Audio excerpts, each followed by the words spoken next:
Okay, Revelation 13 and verses 16 and 17. It says, "And he causeth all, both small and great, rich and poor, free and bond, to receive a mark in their right hand or in their foreheads, and that no man might buy or sell, save he that had the mark, or the name of the beast, or the number of his name." Yeah, my question is, I know that this is spiritual, and can it be literal as well? I just feel that the beast is related to the nations to a degree, so maybe your government will have a way of some people buying, some people selling, in other words, marking people in such a way where they some can do and some cannot do. That could be the physical aspect of it, but is this verse to be taken literally and spiritually? No, no. Thank you. It's only to be taken spiritually. And by the way, this has to do with, especially with the Great Tribulation, the 23 years when the beast was in power and in authority over the course of God's judgment on the corporate church. And so that's when the mark of the beast was especially in view. Um, it's not referring to anything going on today in the day of judgment, except it can still point to those who were under the power and authority of Satan. Satan is the beast. What this is saying, if we would read the passage and go and look up each of the statements, there was an image of the beast made. This image of the beast is referring to the corporate church, the churches and congregations that were made after the likeness of Satan after Christ departed out of them and Satan was loosed and he entered into the churches. And as Second Thessalonians describes, he took his seat as the man of sin in the temple, showing himself to be God.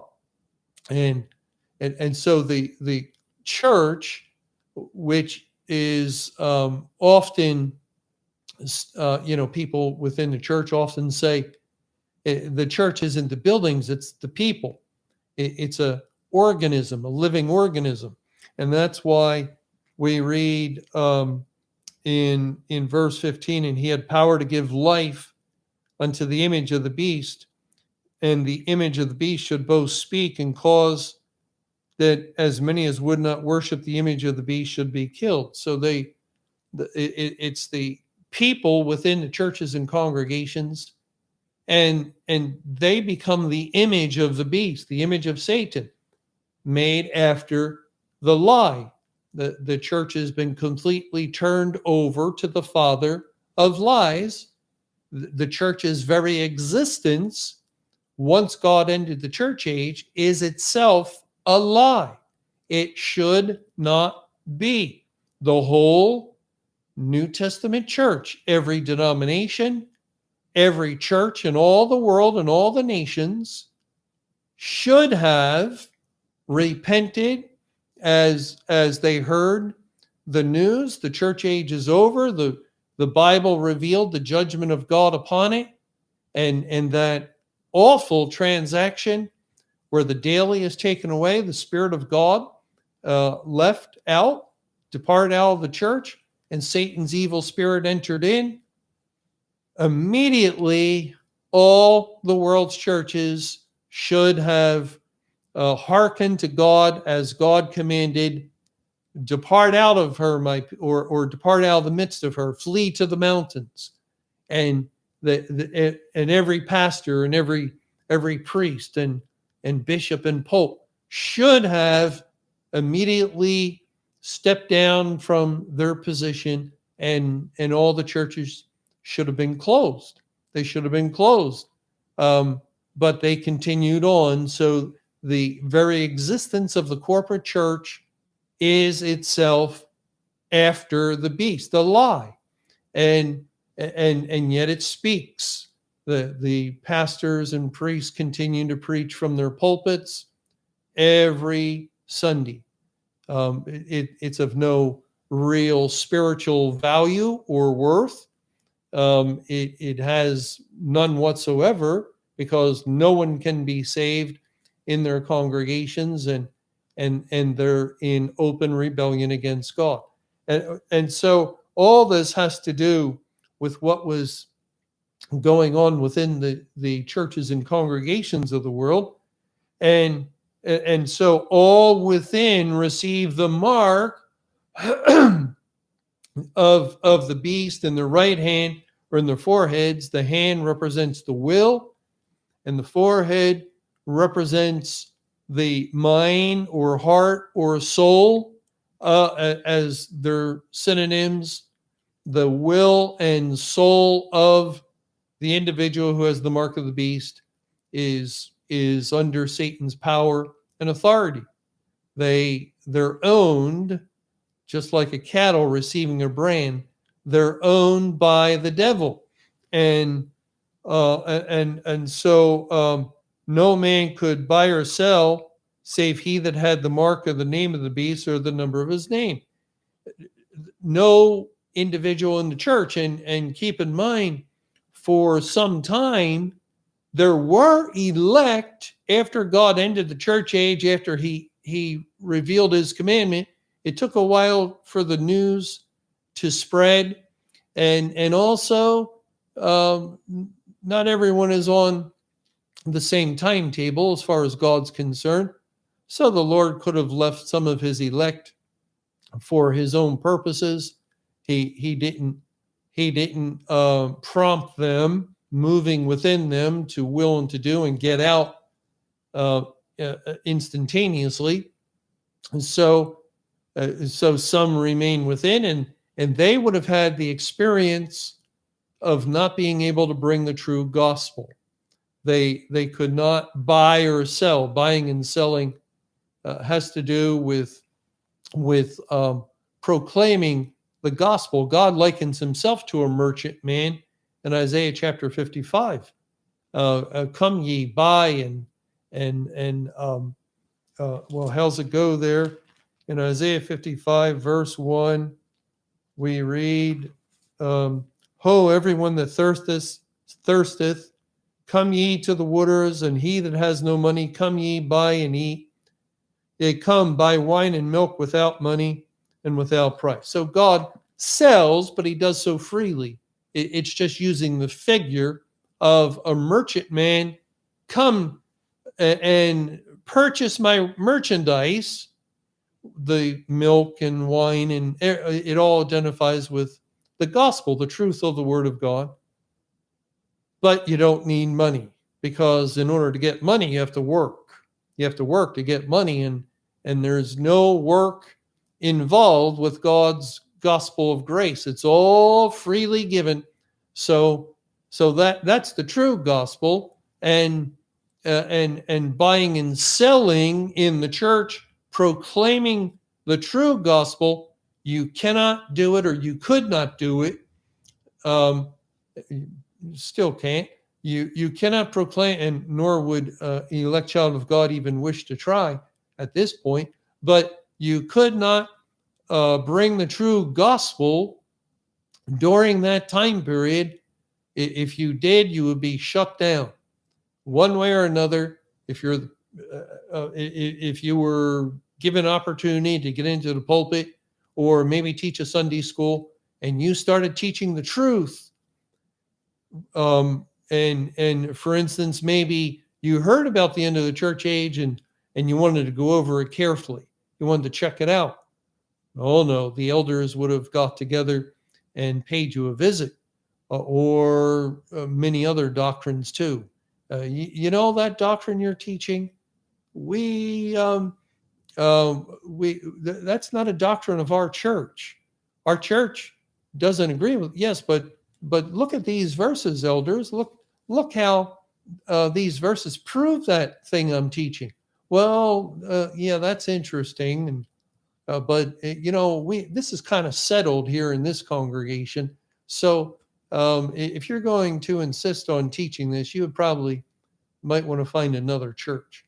And you see, you need to be under the control of um, the powers that be and the authority of the church, and they were under the control of Satan, and so you cannot buy or sell in the congregation. It has nothing to do with anything happening today,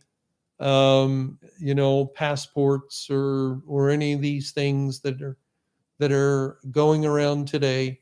What's happening today has to do with God's judgment on the world. He is troubling the inhabitants of the earth, and the wrath of God is being poured out from nation to nation like a rolling earthquake. Trouble here, trouble there, trouble everywhere in all the world, and the Lord ultimately is the one who is behind it, utilizing all these things. It's not Satan behind it. It's not the devil who would be causing the division and causing the unease, the discomfort, the troubling circumstances that are coming home.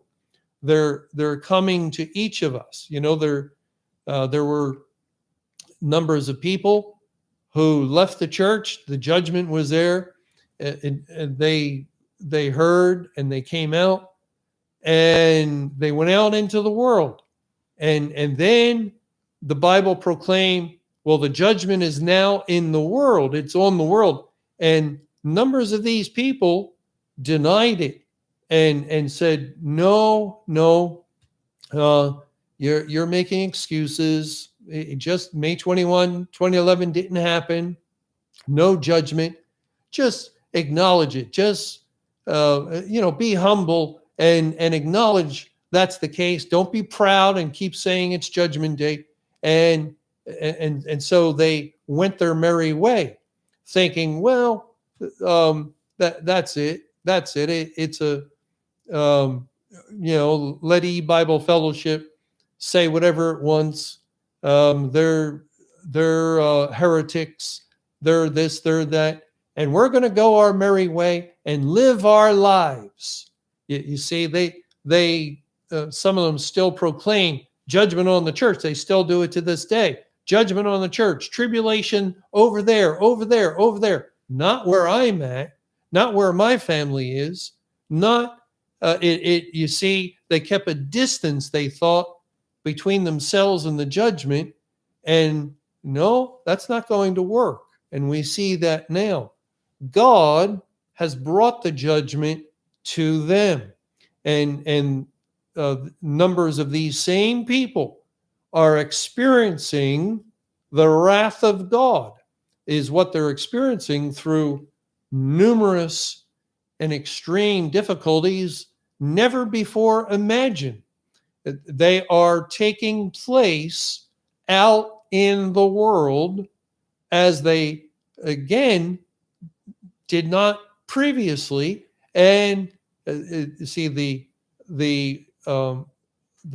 wrath of God is not going to let them escape it, in any way. The judgment, of course, God's elect, we will not escape either, but God has left us on the earth, and we go through it. We go through it. We understand we must appear before the judgment seat of God, but we also know that if we're truly an elect child of God, there's no sin upon us.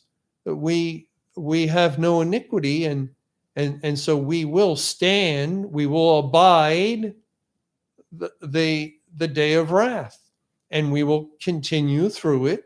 and God is comforting us, encouraging us, strengthening us in our souls by revealing these things to us so we know exactly what's happening. And there's much biblical evidence even indicating we know how long it's going to happen. So all these things are necessary as far as God's end time judgment program is concerned. They must take place, and we, by God's grace, we just need to follow His direction. Come out of her, be ye separate, touch not the unclean thing, that Babylonish garment, that is that item of the world. We want to stay away from it. Stay away from it. The world has fallen like the walls of Jericho fell down, and it's the time of its judgment. So we would not want to be connected, or we want to disconnect from the world as much as possible, as far as things we should have never been involved with anyway.